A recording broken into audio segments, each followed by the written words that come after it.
In this video, we will be showing you how you can fix your Lorex Playback that is not working.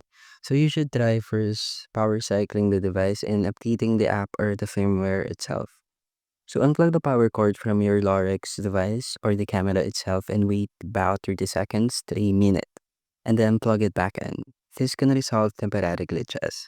And ensure that your application and your NVR or the DVR firmware are running the latest versions, since outdated software can cause compatibility issues.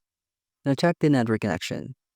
If using the remote app, verify your internet is working and stable, and reboot your router, refresh its network settings, and check the Wi-Fi signal strength in the device settings. And lastly is to try clearing the app cache or data. For mobile app issues, clear the app's cache. So if that fails, just clear the app's data itself. So you will need to re-enter your login information again if you do this.